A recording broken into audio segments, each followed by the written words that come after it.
There are moments in history that stop you dead in your tracks.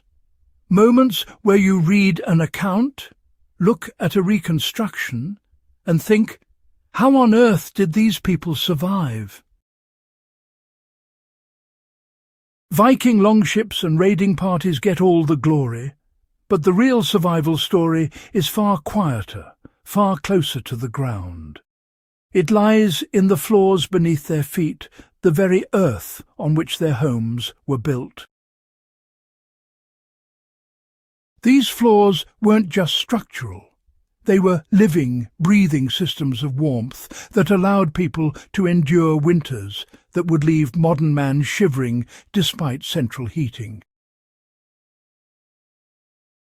Before we dive in, make sure to like this video, comment your thoughts, share it with fellow history enthusiasts, and subscribe to The Hard Past to follow every deep dive into the world's forgotten ingenuity. Most people, envision Viking homes as dark, smoky caves, where a single hearth struggles to fight off the northern freeze. Travellers from the time, however, described something entirely different. Interiors that stayed warm long after the fire had died. The key wasn't the fire, it was the ground.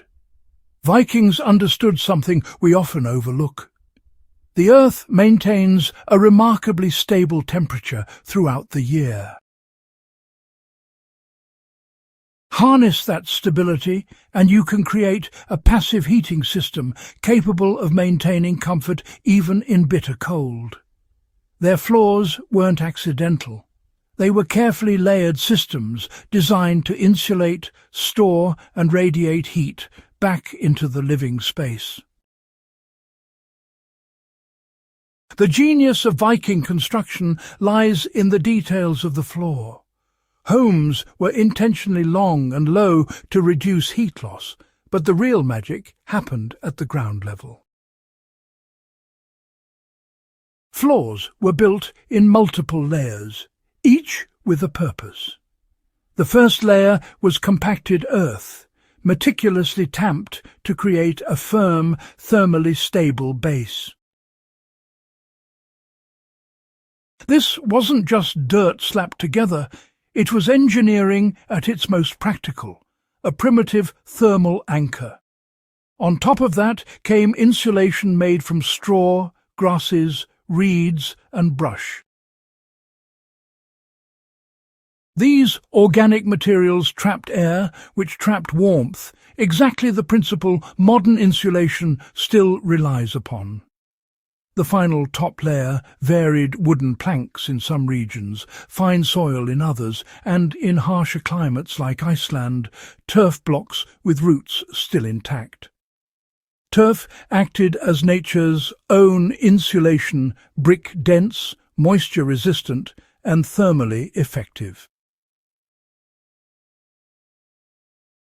Once warmed by daily activity or a modest fire, this system acted like a thermal battery.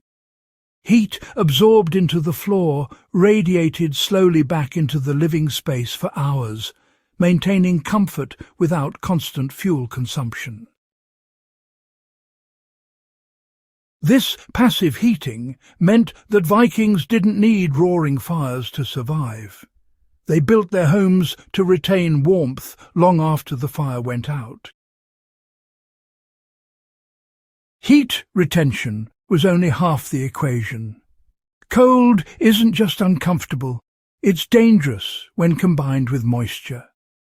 Damp floors draw warmth from the body faster than dry ones, accelerating hypothermia and illness.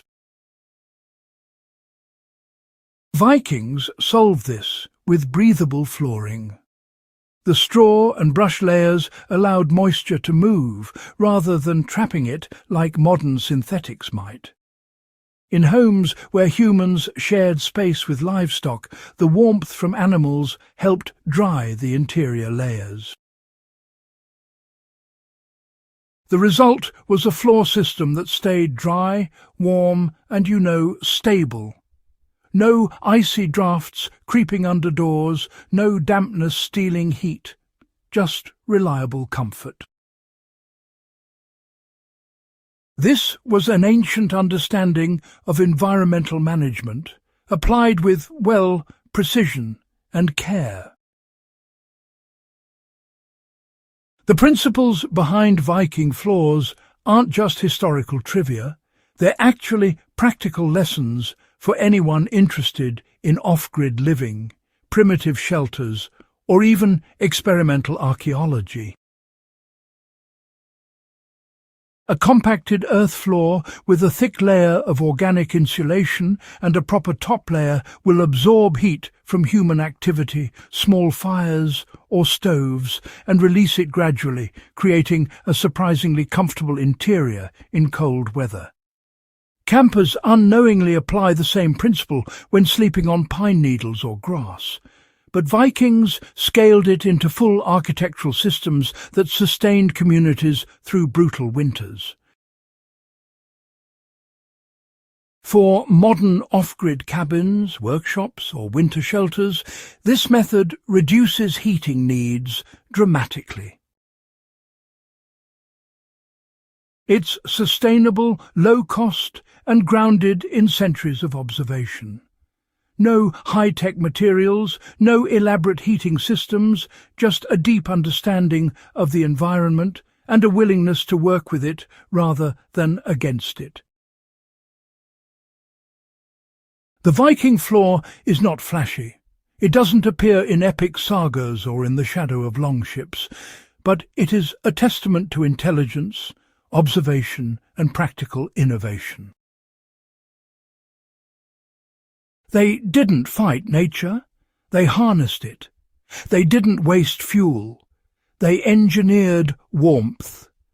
This system survived because it was simple, effective, and sustainable. It's really an overlooked triumph of human ingenuity, deserving the same respect we give to shipbuilding, metallurgy, and exploration. History often celebrates what is loud and dramatic, but survival sometimes depends on quiet genius. Viking floors weren't just layers of earth, straw and wood. They were life-saving technology, designed with the clarity and logic that honestly only comes from generations observing their environment and learning from it. If this dive into hidden Viking ingenuity fascinated you, make sure you like this video, leave a comment with your thoughts, share it with fellow history enthusiasts, and subscribe to The Hard Past. There are countless more stories buried in the past, just waiting for someone curious enough to uncover them.